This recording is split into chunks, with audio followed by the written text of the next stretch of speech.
Hey, how's it going? Coach Mo here with another episode of the Volleyball Kickback Show. This is going to be episode 16. It's been a minute since I made one of these, but we are going to be previewing one of the national semi-final matches that is going to happen on Thursday, December 18th, I believe, against the Kentucky Wildcats and the Wisconsin Badgers. I'm sure it's going to be a fantastic match. So far, the entire tournament has not missed whatsoever. I'm sure y'all... the entire world is turned upside down with so many upsets, but we are going to preview it. I'm going to also be telling you who I think is going to win that match, and then also just going over some of the keys to the match as well and what I saw from their previous matches, so the regional semifinals. So if you are new here, please go ahead and hit the subscribe button. If you are returning, hi. How you doing? It's been a long time. I know it's been a couple years since I made one of these. I really don't have any excuses as to why I stopped making them. My mind just goes somewhere else, and then I get in my feelings. And y'all know how y'all are when you make something and you have your art and you have something you're passionate about, and things just don't go your way, you get a little salty. So this is another opportunity for me to push through. And I think this time it's really going to stick. So if you are excited, if you're ready to go, let's go ahead and hop into the video. Let's hop into this episode. Like I said, episode 16. And here we go. First, I want to talk about the Kentucky Wildcats. Their regional semifinal match was against the Creighton Blue Jays, I believe. And I say I believe because I believe their mascot is a Blue Jay. I'm sorry. Listen, if you're from Creighton, please don't hate me. I didn't really come out of that match with too much belief. I wrote down some good stuff from a set-to-set basis. I wrote down some of the key players as well, but really, and if you watch this match too, tell me if I'm wrong, but I didn't see a Kentucky team that was challenged like really at all. I saw a lot of mistakes, a lot of unforced errors on the Creighton side. It seemed as though Creighton was lacking a little bit. When I say lacking, I really mean lagging. It seemed like they were like maybe a step and a half behind. And the tempo wasn't that fast, so maybe there was something mentally going on. Maybe it was the moment. I don't know. I can't make excuses up for anybody. But what I can say is that, in set one, they both started out strong. It's kind of hard to judge, the match and where it's going to go from that first set because both of the teams, they came out with a lot of energy. They came out with a lot of belief, as I believe that most teams do. The things I wrote down in that first set were a lot of pins, a lot of pin attacks. I would say, and I don't want anybody to get mad at me or upset, but it seemed very two-dimensional. It seemed very flat. There wasn't a lot of creativity being showcased. Maybe it was because you didn't really need that creativity to go up against Creighton. That's no shade to y'all. But I saw a lot of second chance defense. There were a lot of strong serves. I will give Kentucky credit. There were quite a bit of strong serves, but other than that, I mean, when it came to Creighton, even when they had a good pass, it just seemed like there was no life behind the ball. It didn't seem like there was much purpose behind their hitting. It was just kind of like, okay, we're playing volleyball. That's me. That's what I got out of it. And I wasn't there. I was watching it. I've rewatched it on YouTube. So, which all of these matches are on YouTube for you to go back and watch. If you are trying to get into volleyball, if you want to watch any sort of, high-level volleyball, I always recommend go and watch these matches, especially in their entirety. Because the highlights, you're just getting the good stuff, but you get a chance to follow each player around in all 6 rotations, why they're doing this, what they could have done, really listening to the commentators as well. And it's just such a beautiful learning experience. So if you're young, if you're old, if, whatever you are, whoever you are, it really doesn't matter. If you really want to get into some high-level volleyball, I really do recommend going and watching this. It's free content. It's a free resource. So I mean, we love free shit.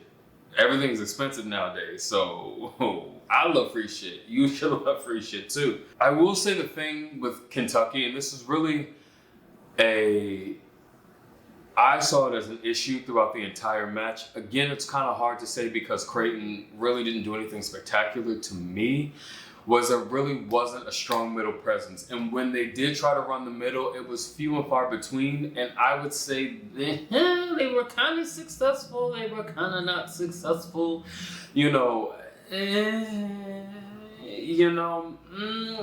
Hard to say because it was against a team that I didn't really get, there wasn't passion and purpose behind their playing style. So, again, I don't know what to tell you. But I'm going to tell you right now, for Kentucky, Ava Hudson showed her ass off. 33 swings, 13 kills off of 33 swings, hitting 273. And then also Brooklyn Delay. Sis took 43 swings, 18 kills off of 43 swings, hitting 326. Here's my deal.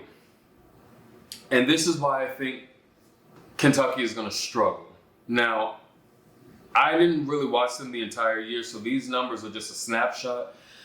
I take it as the regional final. You really get to see what they're bringing to the table because this is your real shot. You got to put everything on the table in order for you to get to where you want to be, which is that Final Four. I'm seeing that's really the only two options that they have. Now, you got Kennedy Washington in the middle. She hit for 500, but she only took 8 swings against a Creighton team that I really didn't, and I'm sure Creighton not going to be happy with me, but I don't know what to tell y'all. And then number 20, Asia, what is it? Thigpen? I'm sorry if I said your name wrong, sis. Thigpen, 14 attempts, 8 kills, hitting 429. That came later on in the match. That was one thing that, when I was writing down my notes, it really was in that first 2 sets, it was Delay and it was Hudson really going at it, just taking all the swings, all the kills, all their productivity seemed to be coming from them. Defensively, we can look at the total blocks. Total blocks, they have 14. You go into their hitting percentage for the entire match, 282, 289, 220. Again, this was against a Creighton team that I really didn't feel had much purpose on the court. I think personally, they could have got off the court much faster. 2 service aces, 2 service errors. So they didn't really make that many errors. Now on the hitting end, they did have 16 errors. It is what it is. I wasn't really convinced. I think this is going to be something that they address. They got a few days to really address it before they have to step back on the court against Wisconsin, who, the way they played against Texas at Texas and defeating them, they're going to need more than they're going to need more productivity from everybody. Let's just call it how it is. Delay, as amazing as you are, Hudson, as amazing as you are, I'm not taking anything away from y'all whatsoever. 15 digs from Hudson, 12 digs from Delay. I mean, I'm seeing a lot of zeros on this stat sheet. And most of your productivity is coming out of 2 players. Now, Asia, number 20, you did your thing towards that second and third set. You were coming up with some good blocks. You were coming up with some good decisions, some off-speed hitting, some roll shots, some tips. You were doing your thing, sis. You really showed up and you worked your way into the match. But that has to be from the jump, because what I saw from Wisconsin at Texas, Wisconsin, I don't even think they let up at all. I fully think that Texas stepped up. And while we're going ahead, and let's go ahead and transition over to Texas and that Wisconsin match, the hitting percentage for those teams, for I guess Wisconsin, was pretty much the same. You had 256, you had 400 in that second set. You had 242 and then 278. So identical numbers, except for in that second set. But again, they were going up against Texas. If you watched that match, Texas wasn't playing. You weren't just going to roll over and just like walk all over Texas. Had it not been for some hitting errors on the Texas side, I think we could have had another, like a Nebraska, Texas A&M situation where it could have went 5. It could have, but you just had some missed opportunities. But let me tell you something. When it came to Wisconsin, friends, I got 1, 2, 3, 4, 5, 6. You got Carter Booth. She hit for 389.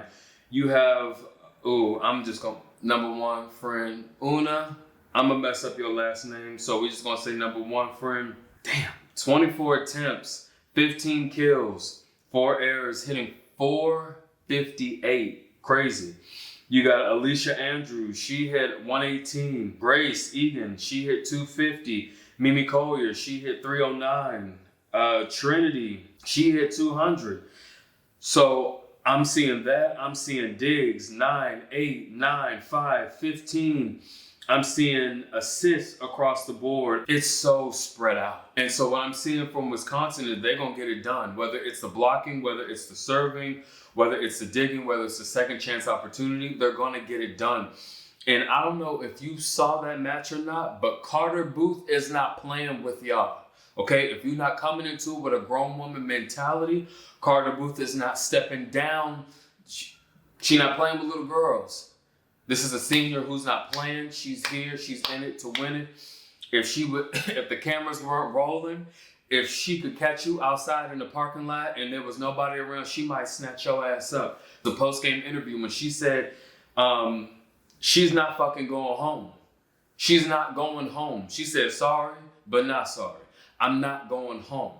So that's somebody, and it truly is, shit rolls downhill. So you have your senior leader who was really boastering about, this is my last opportunity. I'm going to need all y'all to get on board. Plain and simple. If you're not on board, you can stay your ass at home. But I'm going to need all y'all to be on board. And I'm looking at it and everybody is playing their part. In Wisconsin, I had no clue. I didn't know. I didn't really watch volleyball like that all season long. So Wisconsin, I'm sorry. I didn't put any respect on your name. This is beautiful. And this is against the Texas team, which I'm not even going to be shady to Texas because they were down. They fought. They weren't playing, but that's what you get when you have that crowd support, your home crowd support. You can get back in the match at any given time. All it takes is one dig. All it takes is one block. All it takes is one kill. And what we saw, especially in that third set, was if Texas showed up in that, if they were as consistent as they were in the third set, as they could have been in the first and second set, this would have been a completely different match. Honestly, if we would just cut down on the errors, the hitting errors, the into the nets, the outs from the back row, if we would have just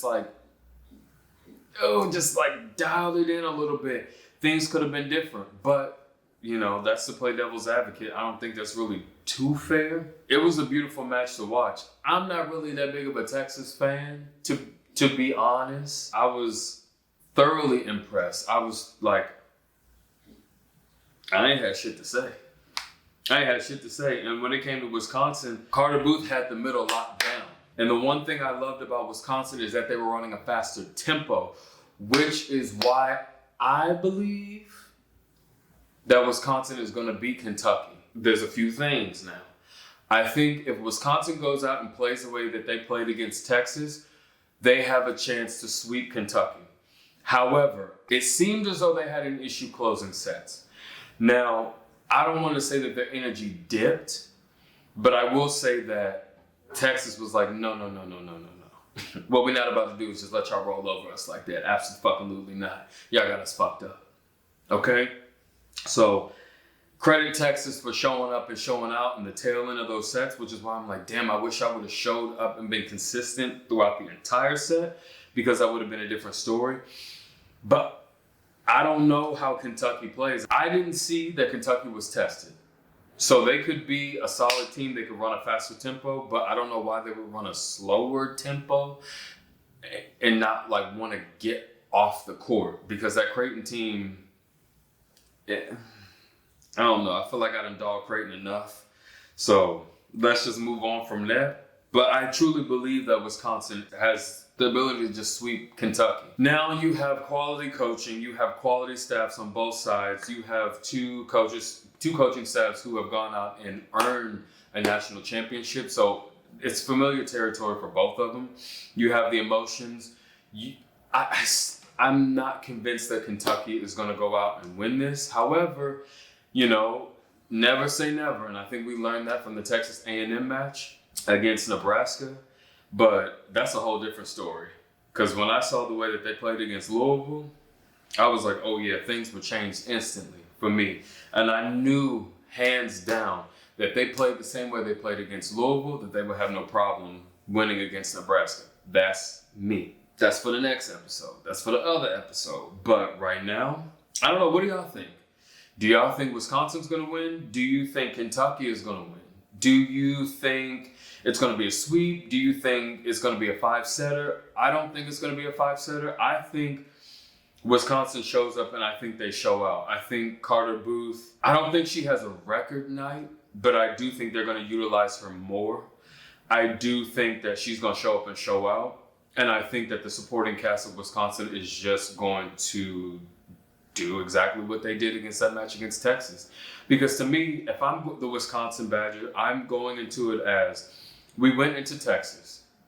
We beat Texas. It wasn't like we went into, somebody little teeny little stadium, no culture. They just kind of like, we just putting a team together, kind of situation, or if it's on neutral ground. They went into a hostile environment and they showed up and they showed out and they handled their business. I believe it could have been a sweep as well.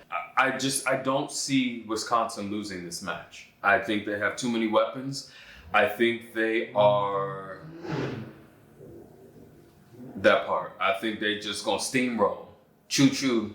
I think they're just gonna put the foot on the gas and just gonna go. Listen, it's an NCAA tournament. I'm not gonna sit here and say like, oh, this is like the high school versus the pros situation, because it's not. I believe that the Wisconsin Badger moves on to the national championship. And that's it. Tell me if I'm wrong. Tell me if I'm right. What you think.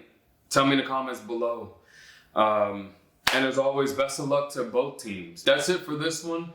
Like I said, best of luck to all the ladies. I look forward to watching the match. I look forward to making another episode, briefing that one, and then also preparing us for the national championship, which is going to be on Sunday. So have a fantastic day, and I look forward to seeing you on the next episode, where we are going to preview Texas A&M Aggies and also the Pitt Panthers, which that's going to be an electric match. I